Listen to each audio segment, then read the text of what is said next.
ডিমের ভিতর কিন্তু আমার কাঁচাই রয়ে গিয়েছে, ডিম রান্না করেছি। তাই বন্ধুরা আপনাদের সঙ্গে শেয়ার করে নিলাম।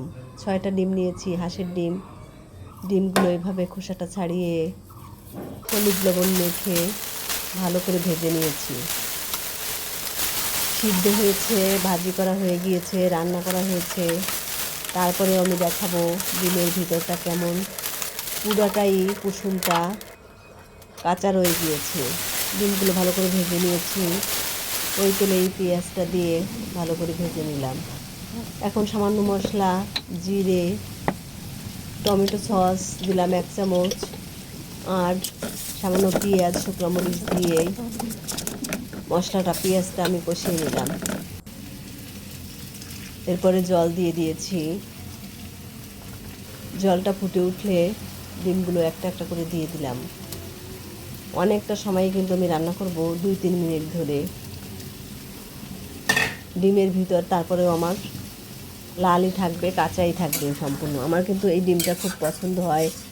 বন্ধুরা আপনাদের কেমন লাগে কমেন্টে জানাবেন। সত্যি আমার খুব ভালো লাগে। প্রতিদিন সকালেই আমি একটা হাফ সিদ্ধ ডিম, আমি আর আমার বর, হাঁসের ডিম, ওই দুটোই আমার খাওয়া। আমাদের দুজন দুটো ডিম খাই, আর কিছুই না সকালবেলা।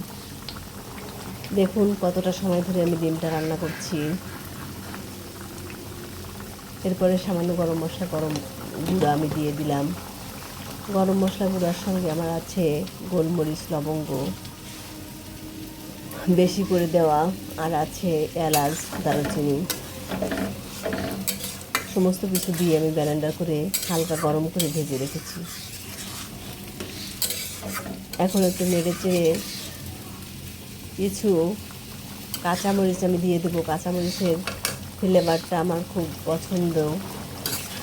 আপনাদের কেমন লাগে জানি না, কিন্তু আমার খুব ভালো লাগে।